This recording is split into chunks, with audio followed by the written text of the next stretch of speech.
Just since 1938, Matson and the Adahi Itano program. Cars Plus. Drive home in a brand new 2021 Hyundai Palisade equipped with Guam's only lifetime powertrain limited warranty. Call 477-7807 or visit carsplusguam.com. McDonald's of Guam, I'm loving it, and King's Restaurant, serving your local breakfast, lunch, and dinner favorites for over 45 years.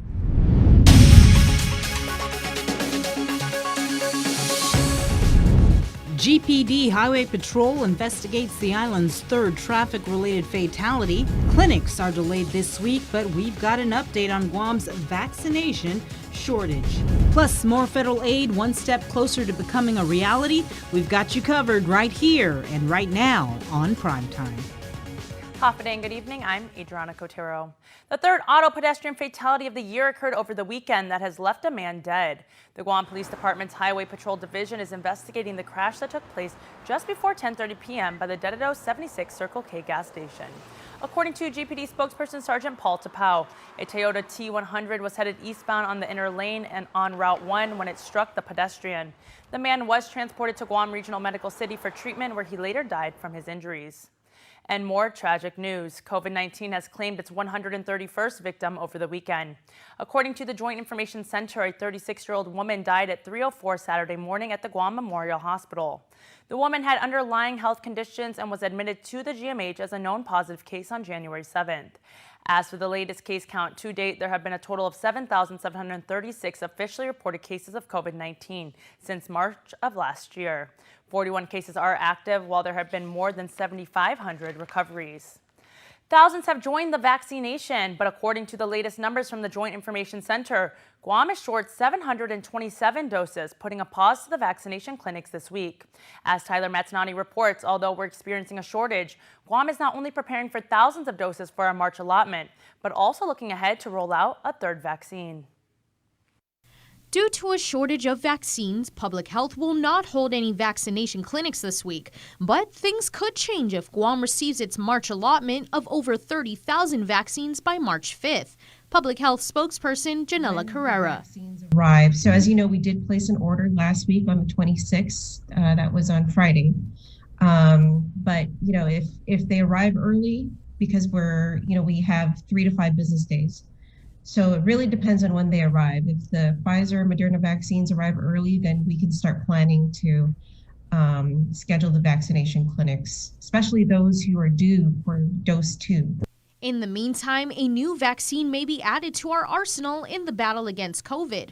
Over the weekend, FDA granted emergency use authorization, or EUA, for the Johnson & Johnson vaccine. Public Health Chief Medical Officer Dr. Felix Cabrera says this will be a game changer. About that, once we get our own share of allotment of Johnson & Johnson, how are we going to utilize that? And ultimately now it's going to be that we have to give people a choice, right? And some people would still want to go with the 2 regimen of Moderna and Pfizer.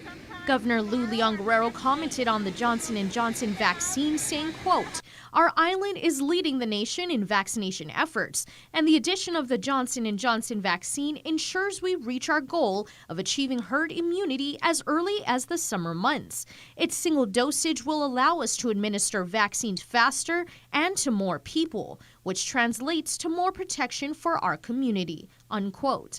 Reporting for Guam's News Network, I'm Tyler Mattanani. Although vaccination clinics are delayed this week, we should note that Public Health is planning to hold 2 free community COVID testing clinics this week. Once the details are confirmed, we will pass along the information. All's well that ends well. Guam Labor Director David De La Sola welcomed the recent new guidance from USDOL that reduced hour employees can still qualify for pandemic unemployment assistance. De La Sola gives credit to his Washington counterparts for responding to Guam's concerns. He said they also revised the guidance for another nagging issue. Your business had to be closed for you to be laid off. And they covered that too, which was something that I was trying to work, before I had to do another announcement. But now your business can be open and you got laid off because of COVID, and you can still qualify. Prior to the change, the guidance was very restrictive and was designed to cover the stage of the pandemic when businesses were shutting down and laying off employees. De La Sola says the new criteria is meant to address the recovery stage. President Biden's $1.9 trillion COVID relief package is another step closer to becoming a reality to help struggling Americans. The House of Representatives over the weekend passed the American Rescue Plan Act of 2021. Here at home, local leaders are watching closely the anticipated $661 million that could be heading our way. Governor Lulian Guerrero says it's a welcomed financial bridge. And rebuilding it. And so I see this 661 not just as a way to replenish the lost revenue that we did that occurred in 2020 and 2021, but it's also some very well accepted financial aid for future revenues that we still won't be able to get up to speed till we fully recover. And I'm looking at that maybe 2022, 2023. According to the governor, the federal assistance will bolster Guam's COVID-19 response by providing more funds for vaccine distribution and administration and help us achieve our goal of reaching herd immunity by Liberation Day. The federal aid package also includes $1,400 stimulus checks for individuals earning less than $75,000 a year and boosts federal unemployment payments to $400 a week. Issuing a comment on the House passage, Congressman Michael Nicholas in a release stated, quote, as projected, extended relief for our unemployed and reduced hours workers, stimulus for our people, child tax credit refunds for our kids, earned income tax reimbursements, more rental assistance, mortgage assistance, small business assistance, restaurant assistance, local government assistance, and more is moving steadily into law. The Senate is expected to act on the measure this week. Additionally, the Guam legislature is watching closely what's happening in Washington and will be watchful of how the funds will be spent locally. According to the governor, they have been and will continue to be transparent. We meet every Monday with the Speaker of the Legislature and the Chief Justice and the Mayor, President of the Mayor's Council, so I can personally update them on what is going on. So I don't really agree with this fight for transparency. We have been transparent. There's no need for that. And as far as our $661 million and even the $118 million or $17 million of coronavirus fund, those are direct aids to the states. And it's under the discretion of the governors. And it's very important because the governors are the ones that know what's going on in the government and in administration and as far as revenues, finances, and so forth. So we will continue to be transparent to the people of Guam. The governor signed into law this weekend a bill to push back the minimum wage increase to September. The 50-cent increment was supposed to go into effect today. Guam Chamber of Commerce President Catherine Castro says they were hoping for a one-year delay, but they'll take what they can get. In fact, Chamber President Castro says the minimum wage delay was just one in a series of measures they've been advocating for to help struggling small businesses. As you can probably see a number of business bills that are coming out of the legislature we feel are supportive of businesses, and that is because of the engagement and the talks that we've been having as a chamber. They've also put out a survey on all the pro-business legislation, seeking their members' input on what the priorities should be. It's just to let us know, what do you think about these bills? Do you agree that we should pursue these bills as a business community? There's about 10 bills that were listed. We asked our members to rate the bills of how important they are. There is a broad range of measures, from imposing a 2% sales tax and reducing the BPT to 3% to establishing a part-time legislature.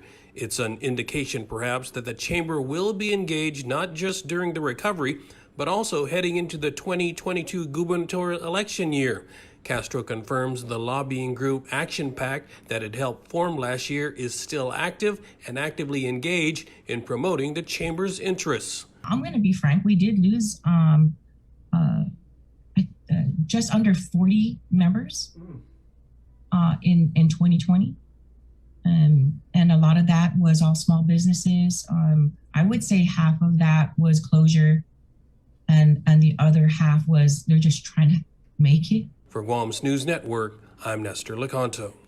More news around the corner coming up late on your power bill. News you need to know as GPA plans to restart disconnections.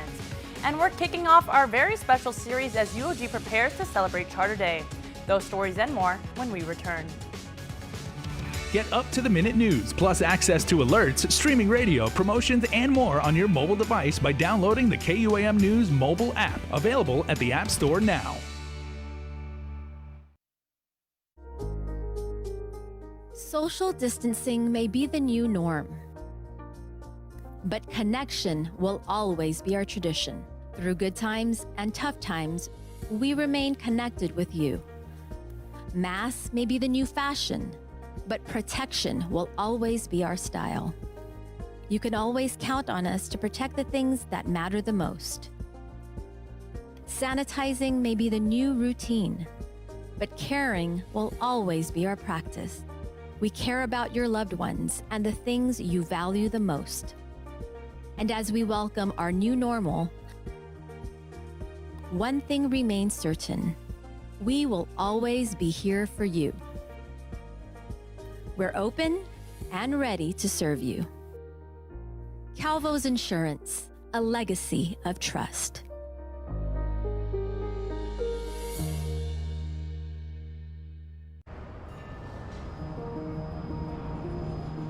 It makes myself and it makes my team members very proud to work for an organization that has been on island for many years with its focus on reliability, dependability, and commitment to the communities that they operate in. Matson's a great corporate citizen to the community. We all benefit from any sort of environmental commitment we make. One of the ways that we do that is with our Adahi Utano program. There's action behind it, and so action breeds commitment. With the Kaimana Gila coming to Guam, this brings a new age and modernization to the island. It's exciting for me because it's a brand new ship and we can carry more freight into the islands. It just shows growth for Guam and Micronesia. Matson would be nothing without its customers, and we hope to continue to serve you for decades to come.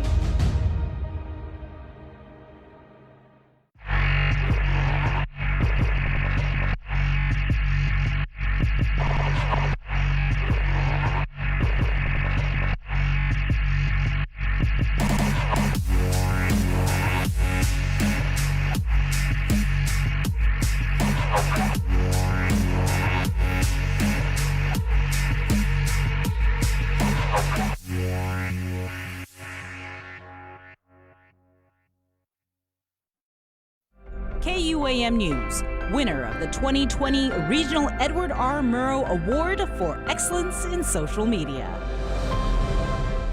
He's been on the police radar for 2 years, has had multiple convictions, and a bench warrant was issued for his arrest in February of last year. After a controlled bus setup between local police and federal agents, police picked up Nathan Earl McCord Borja and another individual by the name of Antonio Roque Kitigua. With the use of an informant, a controlled buy was set to buy drugs from Borja. That went down on February 25th in Harmon. The informant made arrangements to buy 29 grams of meth. After the exchange, law enforcement then pulled over Borja and Kitigua, who was the passenger. Inside the truck, they found more drugs and drug paraphernalia, over $7,000 of cash, a .38 caliber revolver, a 9mm pistol, and cache of ammunitions. Both were booked, confined, and faced multiple drug possession charges. Public Health is stepping up its COVID inspections. Since December, a total of 7 $1,000 citations were issued to multiple establishments.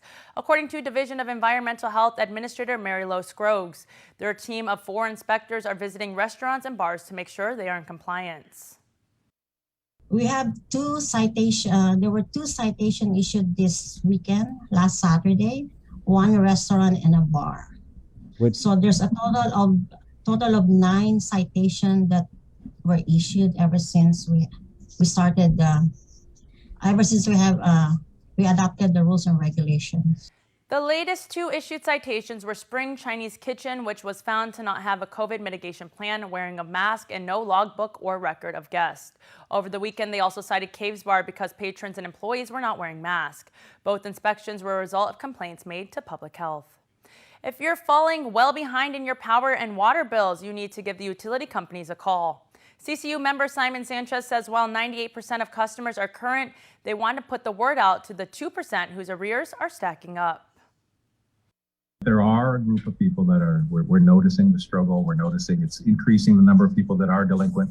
The aging, the amount of the delinquency is growing, and we want to grab it, catch it and talk about it while it's small.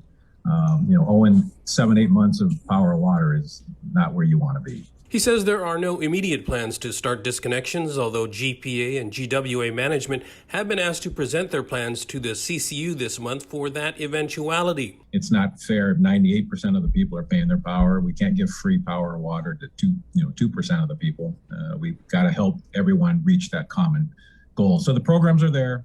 We haven't turned off the power yet, but we're water. But we are encouraging people, please come in and reach out to us if you're having trouble. Let's work out a payment plan. But the worst thing you can do is ignore the issue. That's why Sanchez says you need to give them a call. We really encourage people, touch base with us. Don't just blow us off. If we don't hear from you, and then you give us no choice, right? But we don't want to put people in a position where they can't get power or water during this time. For Guam's News Network, I'm Nestor Lecanto.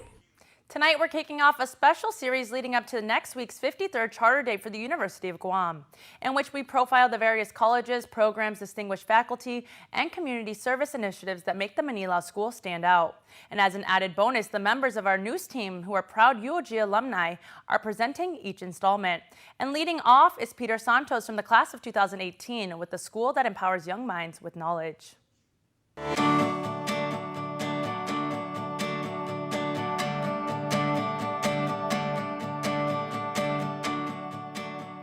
The pursuit of higher education is about much more than just getting a degree. As an incoming student, you're greeted with general education courses to broaden your perspective and see where you might fit in the world. The College of Liberal Arts and Social Sciences offers students a chance to find meaning and purpose, not only within themselves, but in a way where they can affect change in society and the world at large.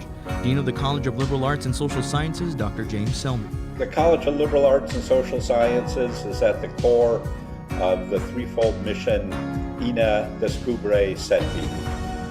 Really the whole idea of INA, of enlightenment, really comes out of the humanities. It's tied back again to philosophy and intellectual enlightenment and also spiritual enlightenment. So we're at the core of the university's mission, and that mission feeds the economy and the soul of the people of Guam and the region. Dr. Selman says the college offers an abundance of paths to choose from, giving a student the opportunity to gain knowledge of different disciplines along the way. So we have 10 majors in the college and 14 minors. So it is a multidisciplinary, multifaceted endeavor that really relates to everything that human beings do, from the thought process to the political process. Our flagship programs are the Chamorro Studies program and the Micronesian Studies program. So we have the undergraduate Chamorro Studies and then the MA in Micronesian Studies. And that's where the university tries to intersect most seriously and deeply with the local community and the regional community. According to Dr. Selman, liberal arts, social sciences, and the humanities are at the center of various other disciplines. The hard sciences grow out of logic and epistemology. And so all of those other disciplines, even health science, you have to know about people's culture if you're going to touch them and treat them well. And so even the health sciences have to interface with social sciences and the humanities. So really all of the other disciplines grow out of the liberal arts, the humanities, and social sciences. In a quote from Dr. Selman, he writes, "Our students are destined to contribute to local, regional, and global achievements. We develop our students to embody and practice the moral purposes of higher education, both to better our world today and to enrich and plow the educational soil for tomorrow." For Guam's News Network, I'm Peter Santos.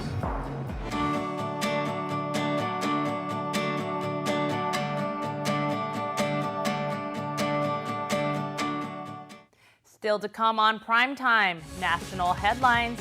Plus, we head to UMatic to kick off Mes Chamorro. Stay tuned.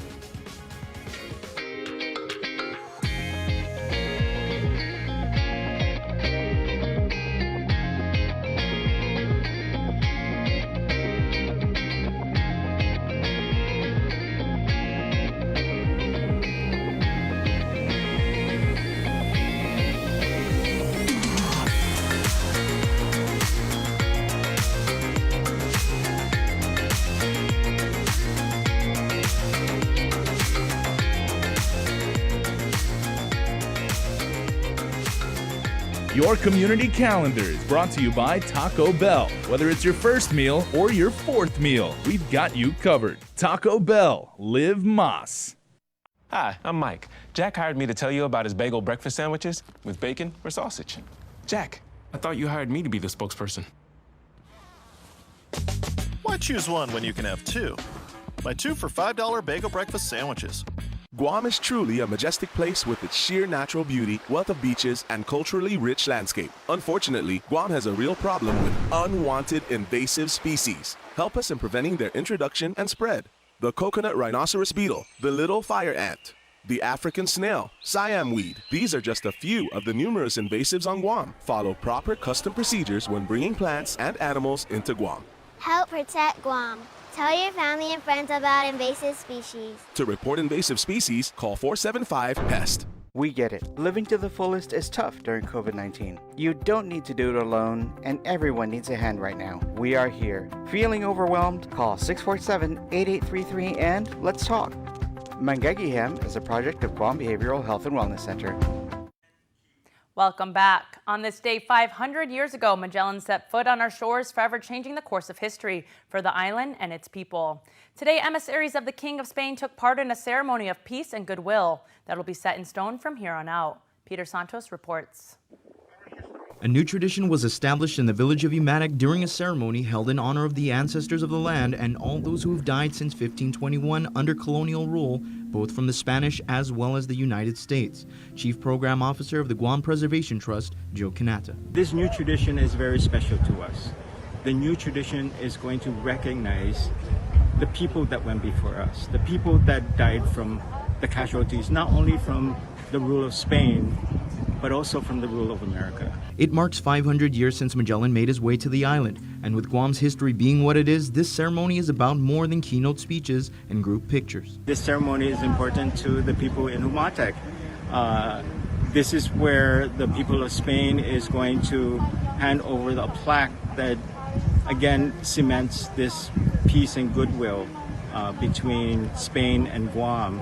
And we are fortunate to have everything down here in Umatec. We have the representative from Spain, and we have the representative from America, and we have the Magahaga of Guam to present to our young people a wreath that they are going to take out to sea in recognition and acknowledgement and reflection of our people that went before us. Governor Lulian Guerrero says she hopes this will be the start of building bridges and establishing relationships moving forward. What I would like us to do is they come here in spirit of peace and in spirit of harmony and in spirit of friendship and cultural exchanges. And I would like to solidify that more and to continue on with that in the future. As you know, history does shape our present and our futures. For Guam's News Network, I'm Peter Santos. In national news, perhaps the biggest attraction in Orlando, Florida over the weekend is former President Donald Trump. Mr. Trump addressed a large crowd of supporters, many maskless, at the annual Conservative Political Action Conference. Nancy Chen reports from New York. In his first public event since leaving office more than a month ago, former President Trump came out swinging, telling supporters he's far from the twilight of his political leadership. I want you to know that I'm going to continue to fight right by your side. We will do what we've done right from the beginning, which is to win. We're not starting new parties. Mr. Trump, who never formally conceded the 2020 election after challenging the results for weeks, slammed his successor. Joe Biden has had the most disastrous first month of any president in modern history. That's true.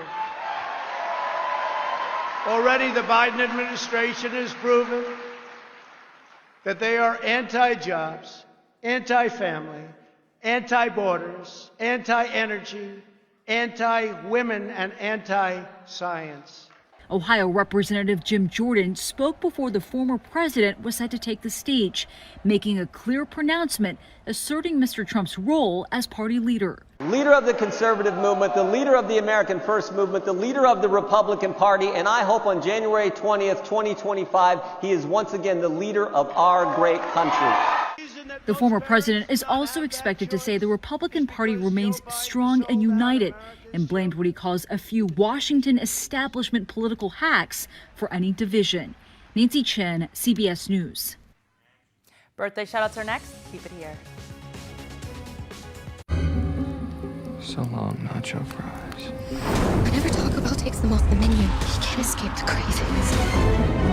Nacho fries. Escape your cravings with our nacho fries box. Run to Taco Bell. Guam's auto appearance specialist, Elegant Reflections, has been providing the automotive industry with professional detailing and car care products at its highest quality, from complete detailing, full interior detailing, exterior detailing, headlamp restoration, hand washing, seat and carpet shampoo, engine degreasing, undercarriage cleaning, paint sealant, fabric protection, paint oxidation removal, and so much more. Visit us at our new location. Call 646-5555 for an appointment. Elegant Reflections, Guam's auto appearance specialist, over 20 years of experience.